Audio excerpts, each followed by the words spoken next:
Here is the one thing that you can do to 10x the amount of leads that you get with Facebook ads. I know this because I've spent over $20 million on Facebook ads alone, generating not just results for my own seven-figure agency, but multiple other agencies. I'm talking about dozens that have gone to multi-six, seven figures.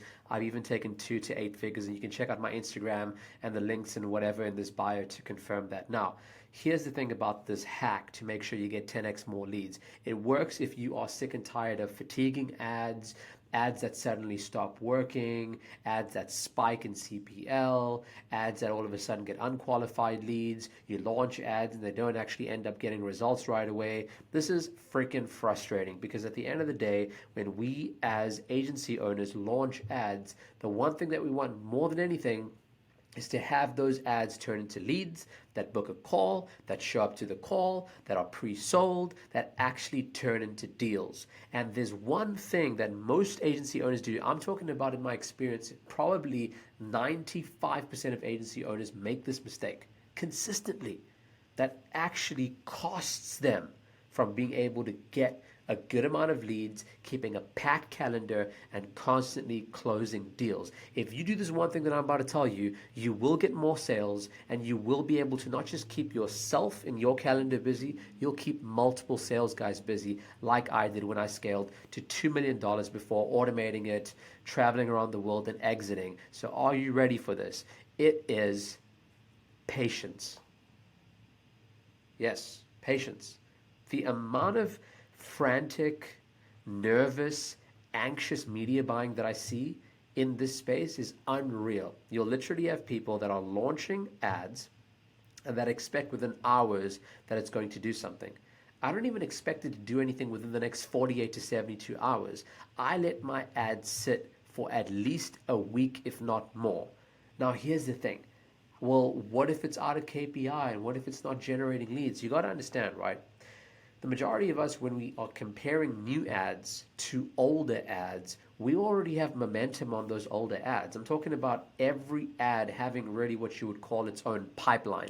It already has a bunch of leads and calls and data that's attributed to it. Even the engagement on the actual ad itself, the likes, the freaking reactions, the comments, the shares, the whatever, it already has those positive social signals. How could you compare a car that's going at 50 miles an hour to a car that's literally just started? The engine's going to be colder, it's not going to pick up velocity as quickly, and even if it does, it's not going to get to a higher velocity as fast as the previous ads. So you have to compare apples to apples over here.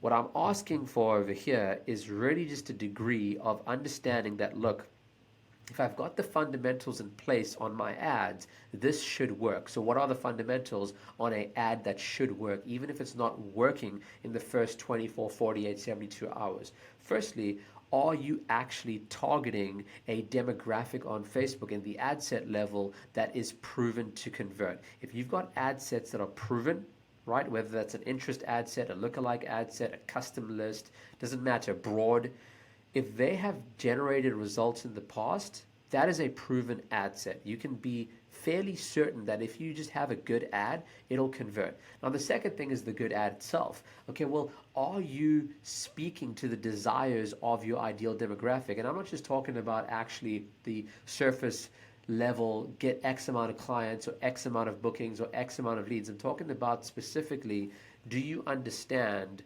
what they want? Okay, because it's one thing to say that, for example, I spend a lot of my time working in the roofing niche. It's one thing, for example, to say, okay, we're going to get you more roofing jobs. And it's another thing to say, okay, look, we're going to help you make sure that your sales guys never call you ever again saying, can we get some leads, boss? Or we're sick and tired of having to knock doors, or having your crews calling you saying, hey, do you have work for us? That's a specific pain point that only a select kind of roofing contractor understands. And because I'm so deep in the industry, I understand what I want to say to them in my advertisements, and that shines through in my advertising. If I'm calling out roofing contractors in my ads at the very, very least, even if I don't have this deep, deep, deep understanding of the demographic, you know what's going to end up happening? Facebook's going to find those people to deliver my ads to. And even if it's really saturated, the industry is all these, people advertising to the same person, doesn't freaking matter, because every person is going to resonate with someone different. Roofing contractor A isn't necessarily going to like the biggest, baddest roofing marketing agency in the industry. It could very well be that they're looking for a smaller marketer. It could very well be that they're looking for someone that speaks to them on an individual level. Why is it that you're still watching this video right now of mine? There's probably something that I'm saying that some other freaking YouTuber isn't saying. There's something that I bring to the table that is unique, that is different. And so that's the key with all this. That's the key with all this, is that you have to understand that if you have the right audience and that you are speaking to your demographic in your advertisements, with enough time, you will be able to attract the right persons. And it takes patience. I'll tell you why. Because if you look at ads day to day, which is ridiculous, you will see a bunch of like roller coaster type movements, right? But if you look at ads on a long enough time horizon, that's how you end up being able to say, yeah, my landing page converts at 10%, or yeah, my ads generally bring in leads at like a $50 or $60 cost per. It's only then that you're able to look at that. So if you look at that like a macro view, and then you're comparing it to a day-to-day view, it's just ridiculous, because lead conversions don't happen in that linear fashion. Literally, I have an ad account that this morning had already spent $1,200 and had only gotten like 2 leads, and I'm looking at this being like, yeah, I'm just going to leave this. I'm just going to be patient. Because realistically, I'm going to throw all this other stuff at this ad account. I'm going to switch it off. I could relaunch it. I could run a bunch of new creative. I could do all this stuff. But realistically, in that ad account specifically, I know that it spent tens of thousands of dollars on the winning creatives and the winning angles. And it does do well, generally speaking, week over week. So it's unreal for me to expect that it's just going to drop off of a cliff. Either that's human error, so there's something wrong on the tech side, someone messed with something, which happens a lot more than you'd realize. So check that first, and I did, but it wasn't that. So this is just a bad day potentially.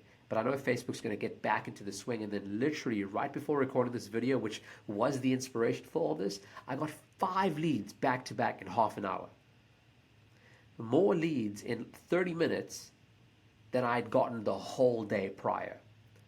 You see, Facebook doesn't work in this linear fashion. It really doesn't.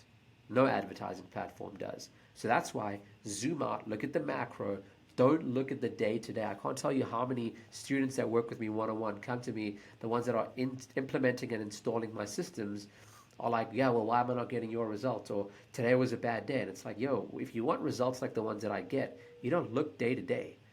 You don't even necessarily look week to week. I look at like 14-day periods. I look at 30-day periods. I look at macros. And I was literally earlier today, before making this decision of just letting everything run, which I usually do anyways, I looked at the data on a macro level, and I looked, okay, the last $120,000 that's been spent on this ad account, being way within KPI. We're doing good. We're doing good. One day is not going to throw that all off. Okay, so I really, really recommend that you apply patience, and I really, really recommend that before making a drastic move, you really ask yourself, is this necessary? All right, and if you want to connect with me more, one-on-one or in a group setting for free, go tap the link in this video on the comments or even in the description. There's a free school community. I have weekly free calls where I'm genuinely answering questions for every single person that gets on there. I put on a 10-minute timer and I just let people share what they need, and then I will freaking dive in and deconstruct exactly what's going wrong in the ad account, what may be going potentially well in the ad account, and what we could do to leverage and get better results. So if you want that, join the school community. You can also follow me on Instagram, and I'll see you on the next one. Peace.